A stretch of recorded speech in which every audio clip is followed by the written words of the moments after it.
Well, we most definitely need a bit of populism tonight as we see the corruption and the lies of the establishment metastasize on multiple fronts. We've got it all covered tonight. The truckers' convoy, Biden's Russia war games, and of course, the bombshell that landed on the Democrats and their media servants overnight. New charging information from the Russia hoax special counsel, John Durham. After all those years of sanctimonious lectures about Russian hacking and election interference and undermining our democracy, it turns out it wasn't Russia, Russia, Russia. It was Clinton, Clinton, Clinton.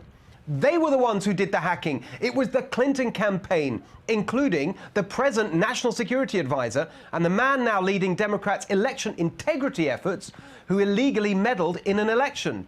It was you, Hillary Clinton, and you, Jake Sullivan, and you, Mark Elias, who undermined our democracy. Can you believe these people? Just listen to how they talk. His final target is democracy itself. One of the things that we were trying to explain to the press was this isn't just about hacking and leaking emails. This is about a larger information effort by the Russians. You have a president who, rather than reassuring the American public in American democracy, is trashing American democracy. Every day he's trashing American democracy. But now we know, thanks to these documents, the factual background attached to a motion filed by Special Counsel John Durham as part of his indictment against former Clinton campaign lawyer Michael Sussman, that the Clinton campaign paid a tech firm to, quote, mine internet data to establish an inference and narrative tying then-candidate Trump to Russia. In Durham's words, this included, quote, non-public and/or proprietary internet data. What does mining non-public and proprietary data mean? It means hacking.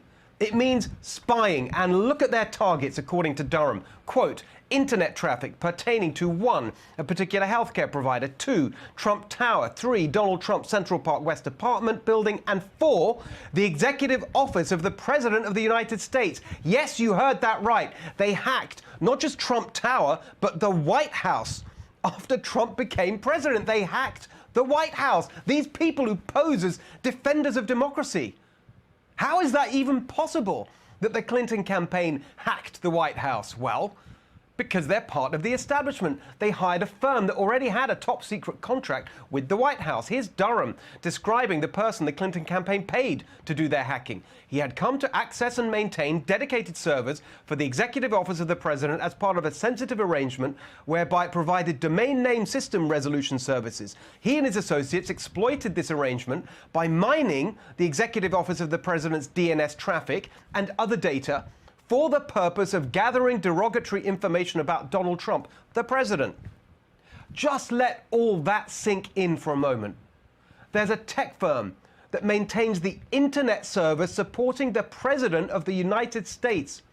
The guy who's the current National Security Advisor, Jake Sullivan, who just lost the election with Hillary, gets his campaign lawyer, Mark Elias, to hire that tech firm with the White House contract to hack into the White House to try and dig up dirt on the sitting president in an effort to show that the 2016 election was stolen by Russia.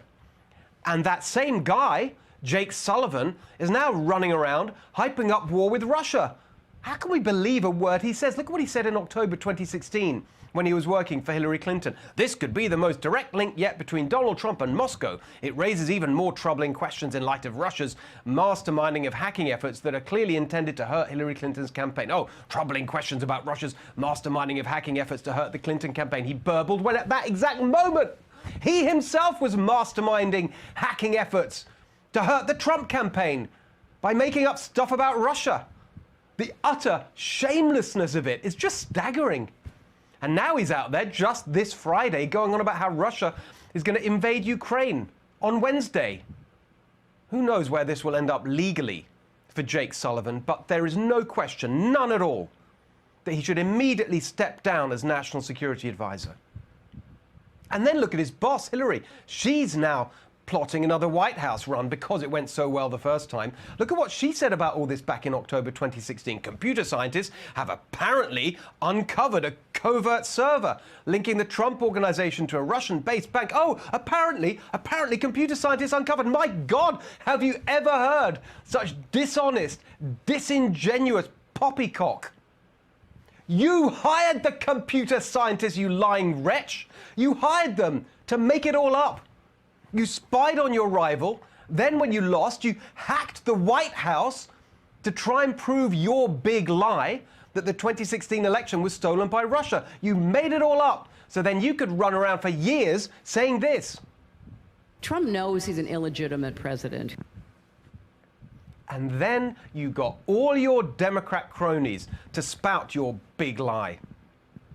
He lost the election, and he was put into office because the Russians interfered. So do you believe President Trump is an illegitimate president? Based on what I just said, which I can't retract. He's an illegitimate president in my mind. Folks, look, I absolutely agree. And of course, Hillary's criminal scheme to undermine our democracy was cheered on all the way by her servants in the media. Let's just start with this one, in all its delicious, humiliating entirety. The biggest scandal was when they spied on my campaign. They spied on my campaign. There's no real evidence of that. Of course there is. No. It's all over the place. Leslie, Sir, they spied on my campaign and they got caught. Can I say something? You know, this is 60 Minutes, and we can't put on things we can't verify. You won't put it on because it's bad for Biden. We can't Look, put on things we can't verify. Leslie, they spied on my campaign. Well, we can't verify It's been totally that. verified. No. No, this is 60 Minutes. Leslie Stahl, 60 Minutes. What a joke. She's not a journalist. She's an establishment propagandist. They all are. Bogus claims of spying on the president's campaign. Trump's spy claims. Debunked conspiracy theory. People come to QAnon through things like 9/11 trutherism, the Barack Obama birth certificate conspiracy theory, the Trump Spygate stuff. And now, today, when their entire narrative collapses and the whole world can see that what they've been saying is literally the opposite of the truth, that it was Hillary who did the hacking, that it was Hillary who did the Russian interference, how do the media cover it? On the Sunday shows today, George Stephanopoulos, ABC, 0 minutes. Margaret Brennan, CBS, 0 minutes. Jake Tapper, CNN, 0 minutes. Poor old Chuck Todd. He was bumped by the Beijing Olympics. NBC got to keep that genocide cash coming in. But how much time do you think he would have spent telling his audience today that everything he's been telling them about Russia and the 2016 election for the last 5 years was a lie? New York Times, nothing. Washington Post, nothing. Reuters, AP, nothing, nothing, nothing. They are so embarrassed they can't even begin to admit how wrong they were. But honestly, how can we have a functioning democratic republic when the media just buries information that contradicts its ideological narrative? Biden, family corruption, the origins of the pandemic in the Wuhan lab, the Johns Hopkins study showing lockdowns didn't work, and now this. America's establishment is rotten to the core, and that's why we need to keep fighting for the positive populist revolution. Let us know what you think at Steve Hilton X and at Nextra of FNC, and share this message. Hey, Sean Hannity here. Hey, click here to subscribe to Fox News YouTube page and catch our hottest interviews and most compelling analysis. Old tweets from the Clinton campaign resurfaced this weekend. In one from 2016, Hillary Clinton outlined how Trump was connected to Russia, adding that her campaign's senior policy advisor, Jake Sullivan, who is now President Biden's national security advisor, knew more. Here's what Sullivan had to say at the time. Quote, "This could be the most direct link yet between Donald Trump and Moscow. Computer scientists have uncovered a covert server linking the Trump organization to a Russian-based bank. This secret hotline may be the key to unlocking the mystery of Trump's ties to Russia." Joining us with his take, Washington Examiner chief political correspondent and Fox News contributor Byron York. It is fascinating in hindsight now to read those tweets. Hillary Clinton was desperate to prove that Donald Trump was somehow tied to Russia. And according to this John Durham filing, it was the Clinton campaign that was actually spying on Trump and ultimately on the President of the United States. That's right. This was the last weeks of the 2016 campaign. The Clinton campaign was getting a little desperate at that point, but they had been trying for months to try to link the Trump campaign and Donald Trump himself and Russia. It began first with news around the DNC hack around the time of the Democratic Convention, and then it kept going. And in this case, Jake Sullivan, who was then her top advisor, was trying to sell the idea. It was called the Alpha Bank scandal, with the Alpha Bank being a Russian bank, and they alleged that there were a lot of computer connections between Alpha Bank and the Trump organization.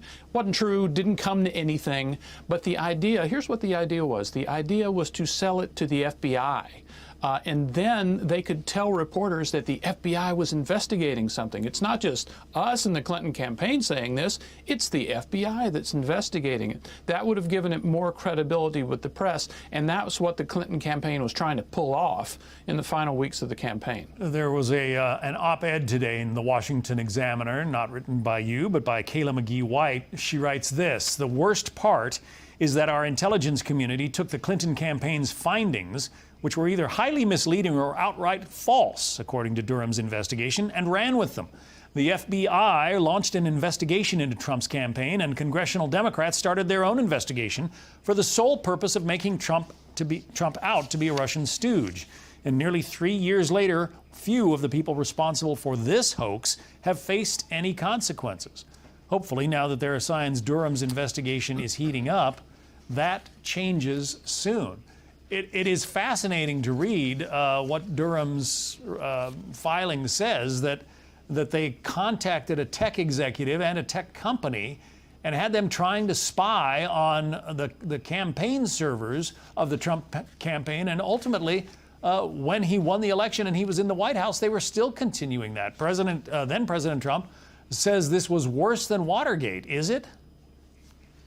Well, that last part was really amazing and bad. Yes.